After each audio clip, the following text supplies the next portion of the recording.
mengenai eksposisi Titus 2 ayat 3. Ya, nah kita akan belajar dari Titus 2, tapi kita akan mempelajari sampai ayat yang kelima.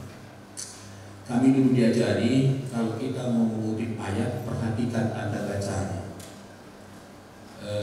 Kalau mengambil ayat, pastikan dia berakhir di titik atau tanda baca terakhir, jangan koma. Ya, itu kami diingatkan. Kenapa? Karena sebenarnya ada satu buah pikiran di sana. Ya, jadi kalau hari ini saya melanggar apa yang diaturkan oleh pengurus kita, ya maafkanlah saya gitu ya. Nah, jadi kita akan belajar dari Titus 2 ayat 3 sampai 5. Nah, saya beri tema bagi kita ya nasihat kepada perempuan tua.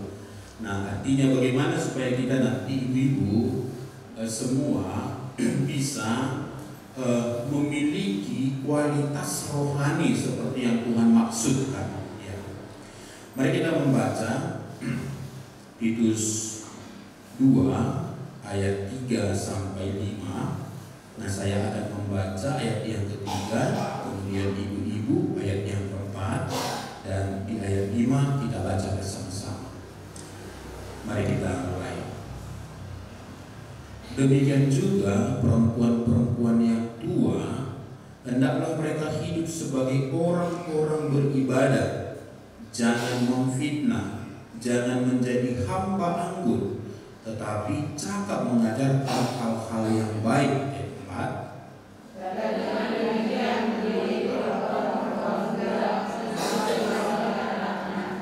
Bersama-sama, hidup bijaksana dan suci, rajin mengatur rumah tangga, baik hati dan taat kepada suaminya, agar firman Allah jangan dihujat orang.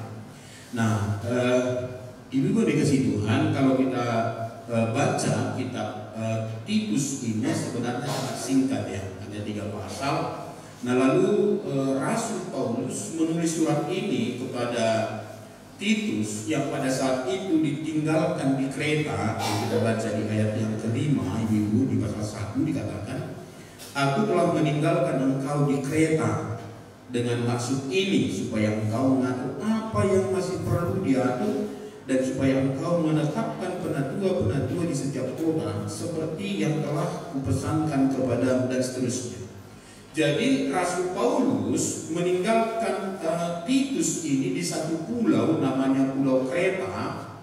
Pulau Kreta itu, nanti kalau lihat di peta, itu di selatan, kira-kira di selatan dari Pulau Patmos, atau di sebelah barat daya dari yang disebut dengan Asia Kecil itu, ada Efesus gitu ya. Jadi, nah itu satu pulau. Dan Titus itu sendiri Paulus menyebutnya sebagai anaknya ya, anak yang sah. Di ayat 4 di pasal 1 itu dikatakan, kepada Titus anakku yang sah menurut iman kita bersama. Jadi sama seperti Timotius, Paulus ya menganggap Timotius ini juga anaknya secara rohani. Demikian juga dengan Titus ini, yang juga sebenarnya merupakan rekan sekerjanya, timnya. Nah, maka ibu dikasih Tuhan, dari kitab ini nanti yang kita mengerti bahwa Titus itu punya tugas. Jadi dia seperti gembala di jemaat yang di Kreta itu. Pertama, untuk mengatur para pelayan di sana, para penatua. Jadi ada syarat-syaratnya di sana nanti, mirip seperti dalam 1 Timotius 3 itu ya. Nah, diatur di sana. Jadi tidak boleh sembarangan menjadi pelayan, walaupun itu sesuatu yang terhormat, sesuatu yang diinginkan Tuhan, tetapi harus mengikuti aturan-aturan. Lalu kemudian pada bacaan kita ini, Rasul Paulus juga mengingatkan Timotius supaya mengajar dengan baik dengan semua orang yang ada di jemaat itu. Kalau kita lihat misalnya di pasal 2 ini, ya ada ajaran kepada laki-laki, para suami ya, yang harus diingatkan kepada mereka. Lalu ada kepada orang-orang muda. Nah, dan bagian ini yang kita baca ini itu khusus untuk perempuan itu tadi kita baca ya. Dan perempuan-perempuan yang dimaksud itu adalah perempuan-perempuan yang sudah tua. Tua dari segi usia, artinya mereka dari segi usia harus menunjukkan kualitas imannya dan juga harus mentransfer imannya itu kepada generasi berikutnya yang disebut sebagai wanita-wanita muda. Nah, jadi coba ibu-ibu lihat dulu ini berapa kira-kira umurnya, tua atau belum ya? Udah ya?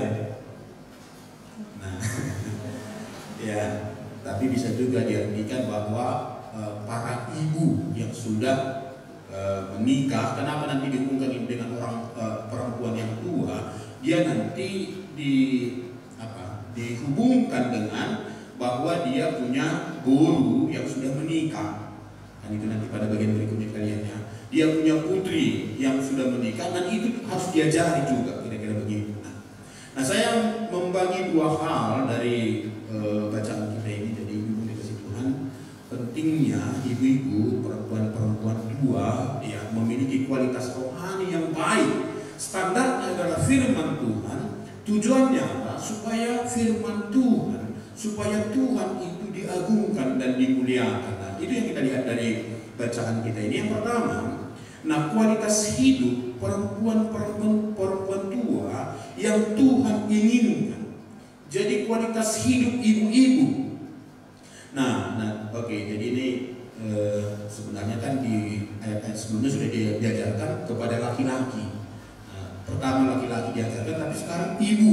Nah, bagaimana kualitas hidup atau kualitas rohani dari seorang ibu yang Tuhan harapkan dari Titus 2 ayat 3 sampai 5 ini? Nah, yang pertama dikatakan, nah, menjadi seorang ibu yang hidup dalam ibadah. Ayat 3 ya, kata di sana. Demikian juga perempuan-perempuan yang tua, hendaklah mereka hidup sebagai orang-orang beribadah.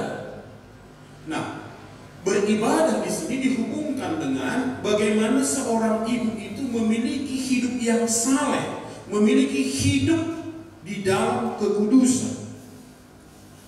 Nah, tentu ya di dalam bahasa Batak itu dikatakan marhadaulat. Daulat marroh. Ya. Jadi bukan sebatas rajin beribadah, hari Minggu gereja, Senin ada ibadahnya persekutuan, hari Selasa ibu dia, hari Rabu pertanian, hari Kamis sektor macam-macam gitu ya. Bukan hanya itu yang dimaksud, walaupun itu penting, tapi bagaimana kemudian dampak dari semua ibadah itu, di mana di sana diberitakan firman Tuhan.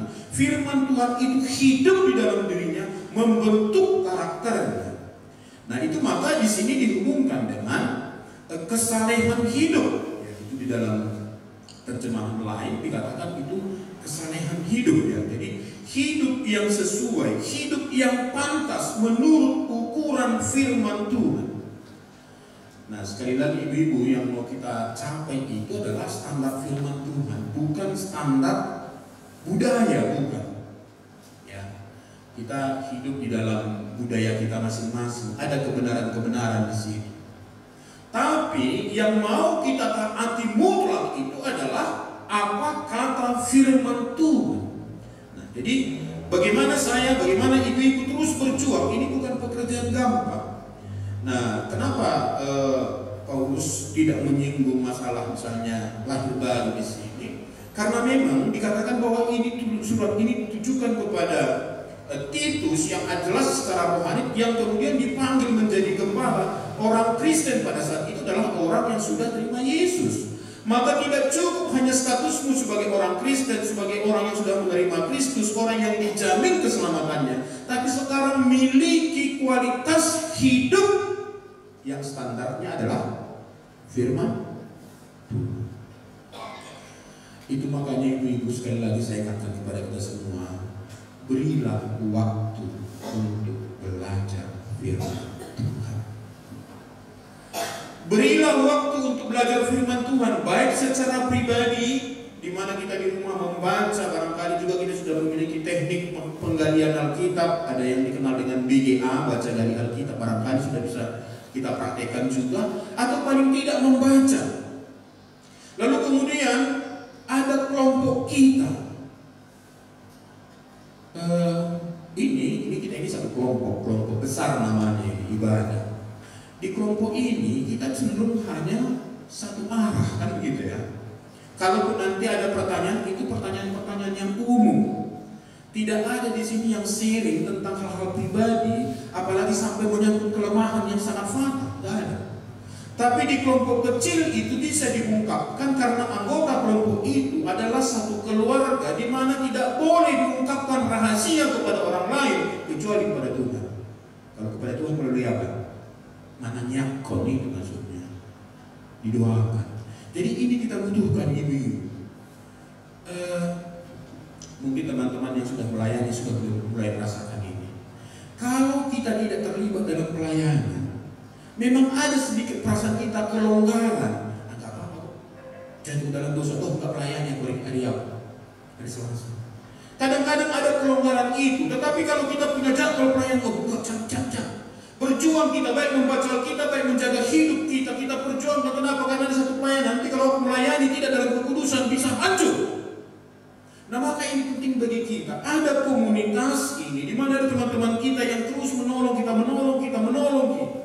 Sekali lagi, ibu, tidak ada orang yang bisa maju sendiri dalam imannya. Tidak ada. Itu maka Yesus ketika memulai pelayanannya, dia tahu bahwa dia tidak lama di dunia ini. Lalu yang dia adakan apa? Membentuk komunitas orang-orang percaya. Itu yang kita kenal dengan ke-12 murid. Jadi pengajaran itu kalau kita baca dalam Alkitab ini, itu sebenarnya tujuan utamanya adalah kepada murid. Bahkan sampai ada nanti waktu khusus seperti retreat mereka. Yesus menolong mereka. Dan jadi ibu-ibu yang dikasih Tuhan, barangkali ini yang alpa kita selama ini, karena memang tidak begitu ditekankan di gereja. Ya. Tapi di sini ciri khas pelayanan kita di EPDPA ini adalah kelompok kecil. Bagaimana kita bisa memiliki kesalehan hidup kalau bukan ditolong oleh firman Tuhan dan diajarkan oleh saudara-saudara kita. Nah, jadi itu yang pertama dinasihatkan di sini, hidup ya yang pantas, hidup yang saleh. Maka hidup yang saleh itu ditandai dengan dua hal di sini. Yang pertama dikatakan jangan memfitnah. Orang yang hidupnya saleh itu sudah pasti bukan pemfitnah. Dia adalah orang yang justru menutupi kesalahan orang lain karena dia mengasihi itu. Jadi maaf ibu ya, kalau ada di antara kita yang maaf hanya secuil dia tahu berita tentang kawannya, belum pernah dikonfirmasi langsung cerita. Ibu tuh nah gitu ya semua kawannya langsung kan. Enak ibu tuh, ini rahasia tuh. Dah beda ibu bawa. Aku ingat kesian ini. Jangan gitu dia bilang kan. Kepada si A dia bilang begitu. Kepada ibu si B dia bilang juga gitu. Ini harus subisi belum dari dada, gitu. Ini antara kita dua nih, bisa kita ini. Tahu nggak Ida? Itu bilang itu. Itu kepada si B. Si C juga bilang itu. Sebelum kau bawa Anda, jangan kau kasih semua orang ya. Nah, kalau kepada semua orang yang boleh dia nanti bilang begitu. Inilah rahasia kita ya. Akhirnya kan orang tahu. Nah, jangan memfitnah. Nah, fitnah itu yang dikasih Tuhan itu adalah puncak dari iri hati. Ya. Fitnah itu adalah puncak dari iri hati. Itulah sebabnya orang-orang yang menceritakan keburukan orang lain dengan maksud untuk menjatuhkan wibawa orang lain, itulah yang disebut dengan fitnah. Tidak ada fitnah untuk membangun. Gak ada ya? Bahkan kita di Indonesia sudah sangat akrab dengan pepatah ini, fitnah lebih kejam dari pembunuhan. Mana kamuinam, mana tidak. Itu salah satu kelemahan ibu. Maaf lah, ini yang agak susah dikunci. Iya. Nah coba ibu-ibu ingat Amang di rumah ya. Berapa kali dia bilang, banyak cakap. Kalau nama kata ibu bilang gini katanya kan. Coba sih mereka. Berapa kali kira-kira dibilang? Atau akhirnya tidak dibilang lagi karena gak berubah. Jangan memfitnah ya. Nah di dalam terjemahan bahasa Inggris Amerika dikatakan jangan membuat gosip yang jahat. itu menggosip itu juga bisa juga akhirnya memfitnah. Ya, tapi di sini digarisbawahi gosip yang jahat itulah fitnah. Nah, ibu yang dikasih Tuhan, orang yang saleh itu, barangkali Paulus sangat mengerti ini. Kenapa ini yang ditekankannya? Kontrol bicaramu. Ini kepada ibu dikatakan demikian. Ya, minggu lalu kita belajar ya dengan studi karakter Hawa. Jangan mendominasi suami termasuk dalam hal kata-kata. Ya. Terus. Jadi jangan memfitnah. Itu yang dikatakan yang pertama yang berhubungan dengan kesalehan itu. Lalu yang kedua di sini, bagaimana ibu-ibu yang sudah tua ini menjaga kesalehan hidupnya, jangan menjadi hamba anggur. Ini agak unik ini loh ibu-ibu. Biasanya laki-laki ini kan. Biasanya itu yang tenge-tenge itu laki-laki. Nah, tapi di sini kemudian diingatkan oleh Rasul Paulus kepada ibu-ibu itu yang sudah jangan menjadi hamba anggur. Berarti ya kan begini, ibu kan dikasih Tuhan, sebenarnya masalah anggur kan bukan masalah boleh nggak boleh. Tidak kan? Anggur itu kalau pada takaran yang tepat itu menyehatkan.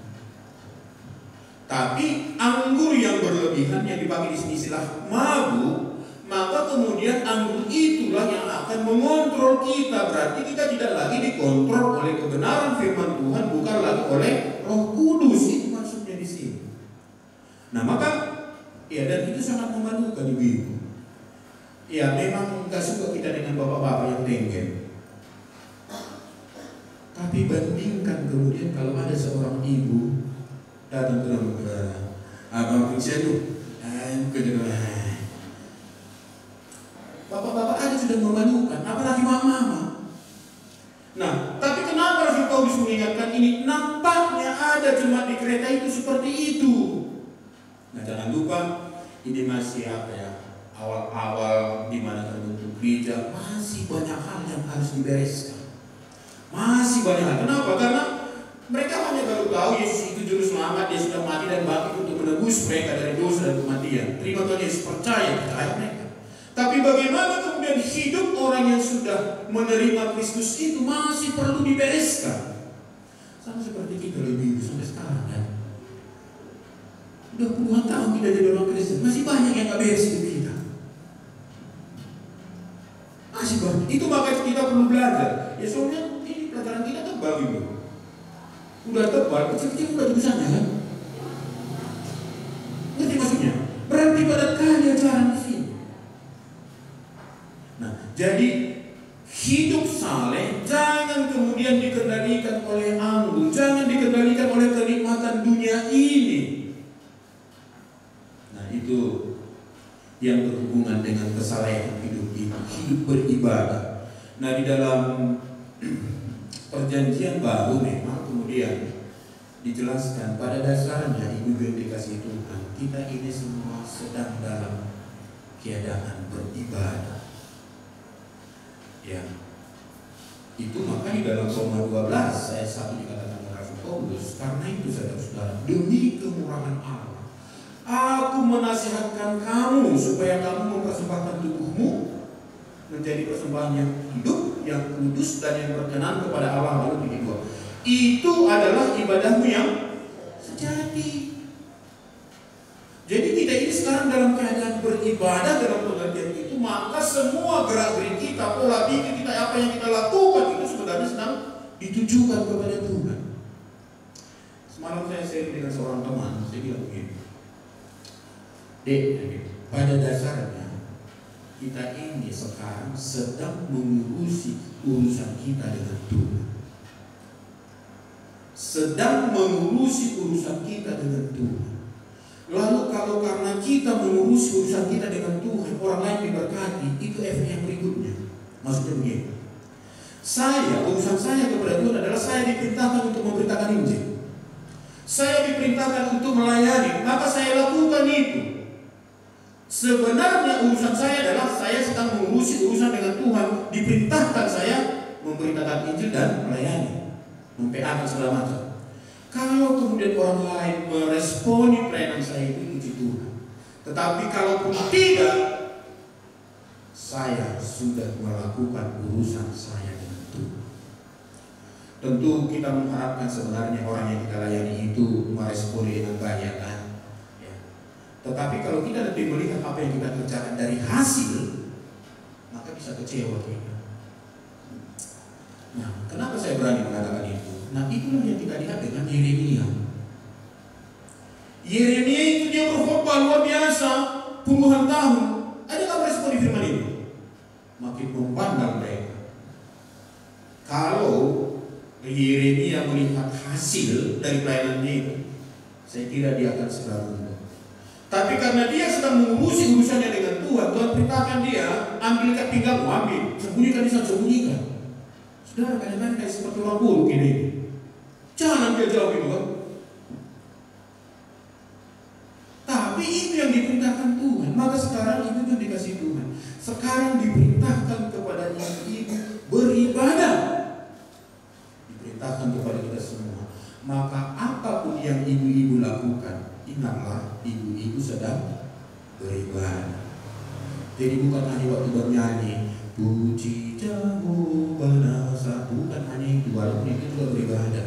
Bukan hanya waktu baca Alkitab, bukan hanya waktu berdoa, bukan hanya waktu baca Alkitab tadi atau ada lain-lain yang sebenarnya kita katakan itu. Tapi waktu ibu-ibu menyuci pun itu, sebenarnya orang musik. Ya, benar. Bisakah kita mulai merubah pola pikir kita ini? Ketika ibu-ibu memasak, lihatlah itu sebagai ibadah. Nah, kalau buka WA lama-lama kita jadi ibadah gitu ya. Artinya begini, ibu-ibu bukan masalah boleh nggak boleh, bukan. Ya, boleh menonton, boleh buka WA, lihat YouTube, boleh. Tapi berapa lama? Lalu itu membawa manfaat atau tidak? Sekarang kita diperbudak atau tidak? Nah, oke, itu yang pertama diingatkan di sini. Jadi menjadi seorang ibu ya yang hidup dalam ibadah, ya, hidup saleh, hidup dalam kekudusan, ditandai dengan dia menjaga mulutnya, ya, menjaga mulutnya, tidak sembarangan berkata-kata yang diwakili dengan kata menfitnah di sini, tapi dia juga mengontrol hidupnya, dia memberi dirinya hanya dikendalikan oleh Roh Kudus, bukan oleh anggur, bukan oleh kenikmatan dunia ini. Nah, lalu yang kedua yang diingatkan di sini kepada ibu-ibu adalah supaya ibu-ibu semua terampil mengajarkan hal-hal yang baik. Ya, itu tadi lanjutan dari ayat yang ketiga itu. Tetapi cakap mengajarkan hal-hal yang baik. Nah, kalau dipakai kata di sini hal-hal yang baik itu bukan hanya masalah baik, tetapi hal-hal yang baik dan benar. Kita orang Kristen tidak hanya dipagari oleh apakah tindakan saya ini baik, tidak, tapi juga harus sampai kepada yang baik yang saya lakukan ini benar atau tidak. Nah, kami dulu waktu di kampung diajaran itu, kalau kamu pinjam rantung jumpa dengan tulangmu, duduri katanya, tahu nggak duduri? Itu dikasih rokok, duduri gitu kan. Baik satu tulang. Baik nggak itu? Memberi kepada tulang baik nggak? Baik. Tapi apa yang diberi itu menjadi pertanyaan kan? Kalau rokok saya kasih, ini benar nggak? Benar. Ada yang bilang iya, ada yang ini. Mungkin olahraga sedikit gitu ya kan? Nah, berarti perlu lagi belajar ya kan? Atau supaya dibilang begini. Saya misalnya kan datanglah menjumpai tulang saya yang menurut dokter tulang saya ini sudah darah tinggi, asam urat. Nah, lalu kalau saya mau mengobati tulang, ya saya bayar burunya gitu kan. Nah, mana tulang saya kasih apa? Lomo gitu kan. Mengkap itu semua. Jadi waktu berdoa tulang ini susah. Amin. Tanam tulang. Lalu karena saya itu sudah makan lah. sedang juga hatinya dimakannya sepotong. Dia masuk sepotong, tertarik lagi kan? Hati-hati loh, hati-hati. Makanya hati-hati. Lalu selesai acara, ada kata lalu berdua tulang ini, lalu kami pulang. Begitu sampai di rumah, ampun, doakan tulangmu ya. Kenapa tulang? Masuk rumah sakit. Nah kira-kira saya memberi makan tulang kan baik ya? Tapi benar nggak saya lakukan ini? Nggak benar. Makanya memberi itu, perhitungan ini benar nggak bermanfaat nggak atau menyakitkan bagi dia.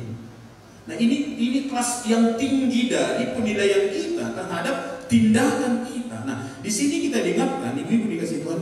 Nah seorang ibu yang tua dikatakan harus terampil mengajarkan hal-hal yang baik. Nah, tapi tanda kutip di sini hal-hal baik dan benar, gitu ya. Maka ibu-ibu sebenarnya akhirnya ibu-ibu adalah menjadi mentor bagi wanita muda. Nah, saya mau ingatkan kembali karena nggak sempat dibahas hari Selasa itu karena pada sekali bahasannya. Nah, hari Selasa yang lalu saya kutip 1 Timotius 2 ayat 11 sampai 15. Di sana dikatakan begini. Seharusnya perempuan berdiam diri dan menerima ajaran dengan penuh. Jadi perempuan di situ dikatakan Paulus dalam konteks Timotius itu di Efesus itu, kamu jangan mengajar, dengarkan saja apa yang diajarkan. Lalu 12, aku tidak mengizinkan perempuan mengajar dan juga tidak mengizinkannya memerintah laki-laki. Hendaklah ia berdiam diri. 13, karena Adam yang pertama dijadikan, kemudian barulah Hawa. Lagi pula bukan Adam yang tergoda, melainkan perempuan itulah yang tergoda dan jatuh dalam dosa. Tetapi perempuan akan diselamatkan karena melahirkan anak, asal ia bertekun dalam iman dan kasih dan kekudusan dengan segala kesederhanaan. Nah, ibu-ibu ayat 15 itu tidak mengajarkan konsep keselamatan yang baru. Nah, misalnya, berarti harus melahirkan anak baru selamat ya. Nah, itu ada rentetan dari atas. Nah, tadi Rasul Paulus melarang mereka mengajar laki-laki di dalam jemaat juga. Itu maka banyak gereja sampai saat ini ibu tidak menerima perempuan sebagai pendeta. Ya, ada beberapa gereja itu, termasuk gereja kami di KLB. Walaupun ada pendeta perempuan di gereja kami, sudah sempat ditahbis begitu. Nah, ada pengajaran di sini. Lalu kemudian, bagaimana kita menghubungkan dengan poin yang kita baca dalam pasal 2 ayat 3 bagian terakhir ini, cara mengajar. Nah, itu yang kemudian dikatakan oleh Rasul Paulus dalam ayat 15 itu. Kamu bisa mengajar, tetapi kepada anak-anakmu. Anak-anakmu itu ada laki-laki, ada perempuan. Tapi dengan laki-laki yang dalam konteks gereja itu, kamu berdiri sebagai pengajar, no. Maka ibu-ibu berarti ini satu kesempatan luar biasa ketika Tuhan menganugerahkan seorang anak laki-laki kah atau perempuan kah atau anak-anak kita, nanti bisa kita bahkan di lebih luas juga karena ini masih konteks keluarga, bisa juga nanti dalam konteks anak rohani ya, seperti yang dilakukan oleh Rasul Paulus dengan Timotius dan Titus ini. Tapi dalam konteks keluarga, maka ibu-ibu yang tadinya dilarang mengajar itu sekarang diberi kesempatan yang luas, yaitu untuk mengajar anak-anaknya. Ya, itu jangan sampai salah tafsir nanti ayat 15 ini. Ya, tidak ada dua konsep keselamatan di dunia ini. Dengan agama Kristen hanya satu, percaya pada Tuhan Yesus selamat. Nah, lalu ini muncul, tetapi perempuan akan diselamatkan karena melahirkan anak. Nah, itu dalam konteks mengajar tadi. Ya kan itu dibahas dari nah itu kami sedang belajar dengan teman-teman. Saya sedang membimbing beberapa orang calon SIM 2 dan SIM 2, kami belajar dari beberapa. Ya. Salah satu yang penting diperhatikan adalah jangan menafsirkan ayat lepas dari konteksnya. Kalau lepas dari konteksnya nanti akhirnya kita bilang dua konsep keselamatan. Ya. Kalau ayat 15 ini misalnya nanti ya, ininya dua berarti rusak lagi banyak konsep. Nah, lalu bagaimana kalau aku kan gak menikah? Macam siapa anakku? Berarti kamu surga loh. Atau aku menikah, gak ada anakku. Berarti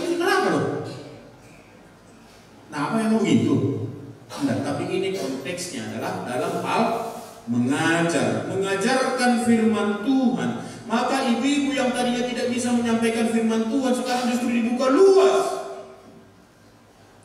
Ibu-ibulah yang paling banyak waktunya dengan anak-anak di rumah. Nah, kenapa? Karena konsep Alkitab itu suami yang pergi bekerja. Nah, juga bukan sedang mengatakan bahwa ibu-ibu nggak boleh bekerja, bukan itu ya kan. Nah, tapi itu konteksnya sebenarnya, itu aturannya. Ya. Maka dengan demikian lebih banyaklah waktu ibu di rumah. Nah, maka dia diberi tugas ya, dalam konteks keluarga, ibu itu tetap dalam rangka menolong suaminya di dalam memberitakan firman. Karena sebenarnya laki-laki yang dipanggil Tuhan begitu kan, baca juga memanggil dengan jangan lupa memperkatakan Taurat ini siang dan malam, itu kepada laki-laki. Ya. Tapi istri, ibu-ibu itu juga kemudian dipanggil sebagai penolong suaminya untuk mengajarkan kebenaran itu kepada anak-anaknya. Maka sasaran atau tujuan pengajaran itu adalah untuk mendidik perempuan-perempuan muda mengasihi suami mereka. Itu ayat 4. Ya, jadi sekali lagi ibu, oke, status kita jelas lah itu lalu sekarang memiliki kualifikasi rohani. Tadi kita sebut dengan beribadah. Ya, lalu ada beberapa indikator. Artinya apa? Seorang ibu tua itu yang senior itu sudah memiliki kualifikasi rohani yang baik. Maka sebagai orang yang memiliki kualifikasi rohani yang baik, dia memiliki keterbebanan untuk mentransfer imannya itu kepada anak-anaknya.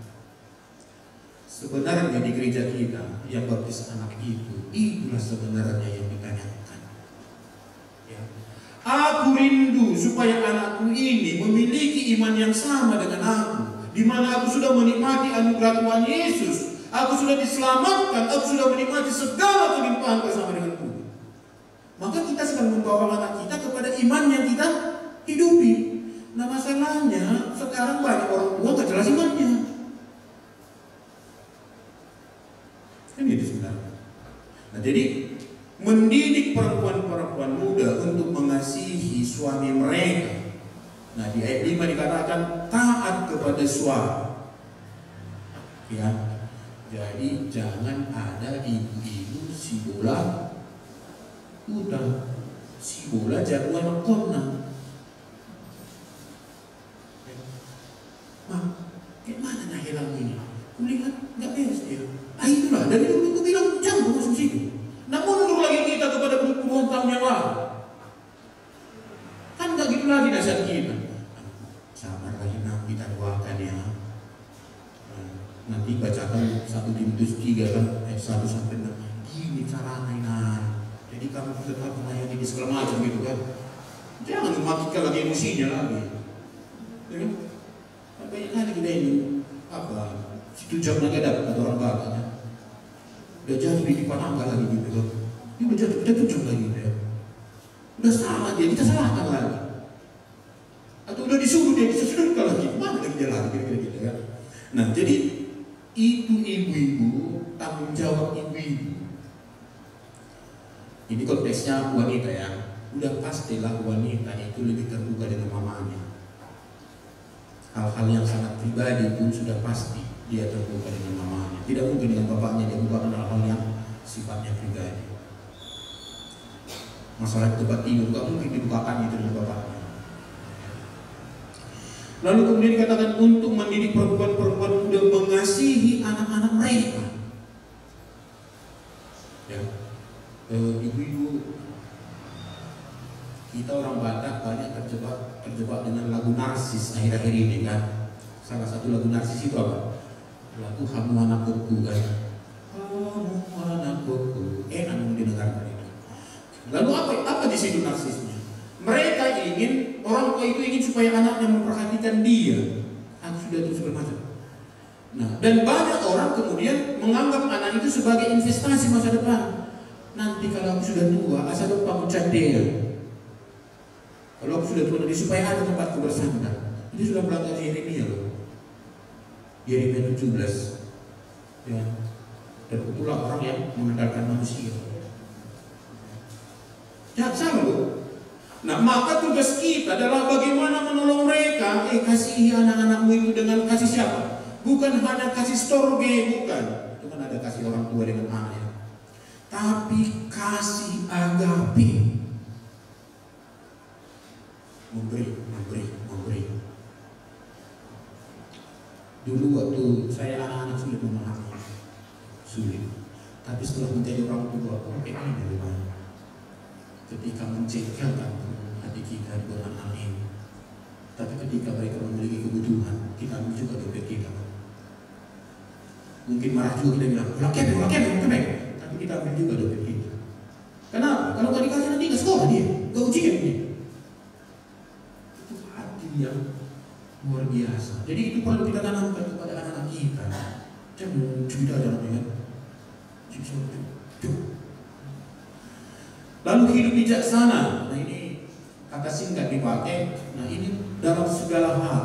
Bijaksana menggunakan uang, bijaksana menghadapi keluarga. Nah itu dari pihakmu aja yang dalam rumah kita ini. Karena suami kan. Kalau sudah menikah masih ada pihakku dan pihakmu. Ibumu dengan ibumu masih ada. Ibu kita inang gitu kan, walaupun kita dalam hati bisa mengerti maksudnya itu. Jangan pula nanti akhirnya semua ibu kita akhirnya sudah komunikasinya aman. Kata ibu kita, dia bilang kata mertuanya kan, dibilang supaya kita pergi ke rumah ibu kita karena ibu kita ini katanya pengen ketemu dengan rumah ibu kita. Lah, enggak juga lah begitu ya kan. Perlu juga lah ke rumah inang kan.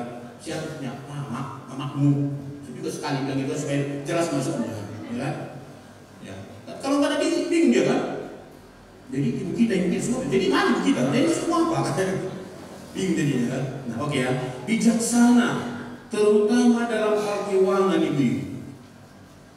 Nah konsepnya di dalam rumah tangga itu sebenarnya konsep satu dompet ya, satu dompet dalam rumah tangga itu. Makanya suami itu dapat honor gaji kasih sama istri yang mengelola istri ini. Bisakah ibu yang menjadi ibu yang dipercaya? Ya, kan nggak perlu tiap akhir bulan bikin laporan, Pak ini ya keluar tidak tentang suami gitu. Kan nggak perlu kan?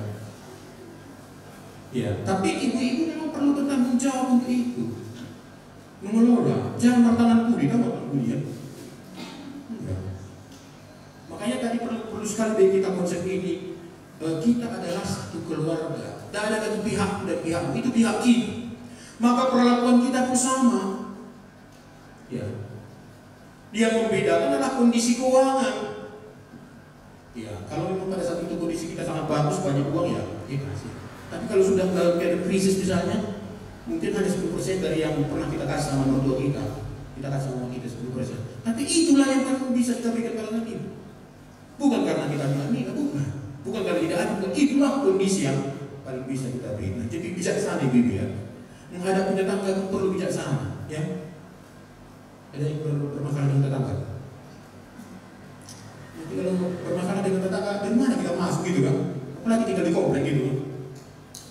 Bermasalah di sini, kita di tengah-tengah. Asalnya kita harus pulang tengah malam supaya jangan ketemu mereka. Sudah. Lalu hidup suci, ya ini mengacu kepada kekudusan hidup. Nah, rajin mengatur rumah tangga.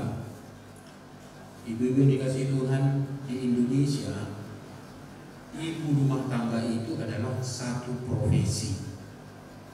Benar ya? Jadi kalau di KTP istri saya, pekerjaan ibu rumah tangga itu diterima pemerintah. Betul ya? Tapi bagaimana seorang ibu dikatakan ibu rumah tangga padahal rumahnya nggak beres? Cat kamar mandinya bermacam-macam. Ada yang hijau, ada yang kuning gitu ya. Ada yang merah-merahan. Lantainya banyak kuning-kuningnya gitu ya. Ini maksudnya. Bukan karena dicat alami. Cat alami gitu. Semrawut. Enggak loh. Orang Kristen itu harus sampai pada tahap itu. Nah, rajin mengatur rumah tangga. Jadi itu sebenarnya kami ini laki-laki ini kadang-kadang memang akhirnya diatur oleh istrinya sebenarnya. Sampai kepada pakaiannya pun kadang-kadang diatur gitu kan. Begini ya. ada suami DKI ya kan? Tahu suami DKI? Bagus ya. Nah, tapi itu kerjasama maksudnya kan supaya mencapai keteraturan dan kerjasama. Lalu orang yang baik hati dikatakan di sini. Jadi punya tugas ibu-ibu mentransfer imannya sampai kepada anak-anak tadi, kepada gurunya sudah menikah itu, menjadi orang yang baik hati, menjadi orang yang murah hati, bukan orang yang pelit. Pelatihan untuk menjadi orang murah hati itu mulai dari anak-anak. Jadi kalau kita punya anak atau cucu, kalau dia punya jajan, ajarkan dia berbagi. Ya. Nah, kalau dia misalnya bermain dengan kawannya, ajarkan dia berbagi, jangan merebut punya orang. Itu awalnya, sederhana. Ya, ajarkan berbagi. Itu pelatihan dari kecil sampai nanti mereka terbawa. Apalagi sudah mereka memiliki iman yang benar. Nah, jadi ini yang diharapkan oleh firman Tuhan dikerjakan oleh ibu-ibu, lalu kemudian itu sampai kepada anak-anaknya, kepada gurunya. Nah, lalu bagaimana teknik mengajarkannya? Dikatakan di situ melalui perkataan, namanya mengajar. Makanya ibu-ibu, orang tidak mungkin akan mengajarkan kebenaran kalau dia tidak tahu kebenaran. Sekali lagi berarti ibu harus tahu Alkitab kita ini. Ya. Nah, berarti setiap kita juga harus punya teknik. Jadi tahu kebenarannya, tapi untuk menyampaikannya kepada anak kita harus ada tekniknya. Beda dengan anak siap kanan yang perempuan dengan anak siap kuda yang laki-laki, kan beda caranya kan. Jangan antar promo sama saja. Ada anak kita dengar suara saja dia udah menangis gitu, suara kasar gitu kan. Ada sudah dikerasin suaranya, masih kita juga biasa gitu. Lalu bagaimana kita? Sementara kita kadang-kadang sudah juga berubah dengan metode kita. Nah, tapi di sini disarankan, pikirkanlah metode yang paling tepat untuk mengajar mereka. Lihat karakter mereka. Ya. Nah, jadi pertama melalui perkataan. Yang kedua, melalui justru dikatakan melalui keteladanan hidup. Bagaimana kita bisa mengajar ibu mengajarkan kepada anaknya, gurunya itu mengasihi suami, kalau ibu saja di rumah sering membentak suamimu? Tak bisa loh. Bagaimana kita bisa mengajarkan mereka hormat kepada tetangga, sementara tiap hari kita berantem dengan mereka? Bagaimana kita bisa mengajarkan bahwa kita harus mengasihi keluarga kita asal ada tumpah selalu kan kecil dan kita berikan? Maka pengajaran yang paling baik itu juga adalah kelihatan dari prakteknya. Nah, jadi kalau kita hubungkan dengan tadi, ya bagaimana mengasihi suami, tunjukkanlah nama. Ini yang pasti punya suami ya. Yang kalau lagi punya suami, jangan kasih suami orang, bahaya. Ya, sudah selesai berarti di situ ya kan. Nah, lalu bagaimana mengasihi anak-anak? Berarti bagaimana dulu kita memperlakukan mereka, akan begitu juga mereka perlakukan paup kita. Kan ini kan. Itu makanya dulu orang yang dididik zaman Belanda itu, waktu dia mendidik anaknya juga pakai zaman Belanda. Ada bapak tua saya itu, ada orang selalu segini panjangnya di tempat perapian itu. Di kampung kan ada tempat perapian, lalu biasanya ada tempat kayu bakar yang parah-parah itu kan. Segini panjangnya. Itu ada rotan yang besar ini, ada rotan yang besar ini, bukan kecil. Jadi kalau salah anaknya duduk, dan akan ada kemungkinan dia pun akan melakukan cara yang sama kepada anaknya nanti. Ya. Hidup bijaksana, bagaimana bijaksana? Tunjukkan itu dari keteladanan ibu-ibu. Rajin mengurus rumah tangga, tunjukkan dengan keteladanan. Menjadi orang yang murah hati, jangan hanya ngomong, tunjukkan. Ya, jadi ibu dikasih Tuhan, berarti kita harus ya menjadi teladan bagi mereka, bukan hanya sebatas kata-kata. Lalu bagian kedua dari firman Tuhan ini, tujuan dari kualitas hidup perempuan-perempuan tua yang sesuai dengan firman Tuhan itu adalah supaya nama Tuhan kita diagungkan dan dimuliakan. Ya, di ayat 5 bagian terakhir dikatakan, ya, agar firman Allah jangan dihujat orang. Saya nggak tahu apakah sama penulisan di Alkitab kita. Di Alkitab saya itu agar firman Allah, F-nya itu besar. Sampai dulu. Sampai. Kalau kita perhatikan tulisan Alkitab, kalau F-nya itu huruf kecil, itu berarti bicara tentang ini yang tertulis ini, kata-kata firman Tuhan.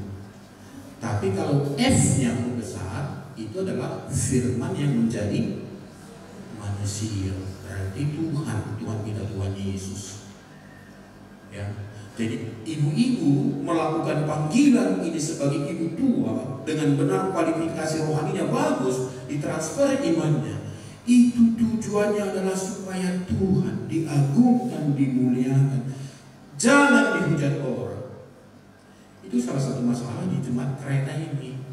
Ada tampilan hidup dari orang-orang Kristen itu tidak sungguh-sungguh sehingga mempermalukan nama Tuhan. Nah, jadi kiranya firman ini kalau kita hidup dikasih Tuhan, ya kalau kita untuk mengerjakannya, tentu ini bukan pekerjaan 1-2 hari, 1-2 minggu, bukan. Ini pekerjaan seumur hidup. Ya belajarlah dan perjuangkanlah firman Tuhan yang kita dapatkan untuk nyata dalam hidup kita masing-masing. Tuhan Yesus memberkati. Amin.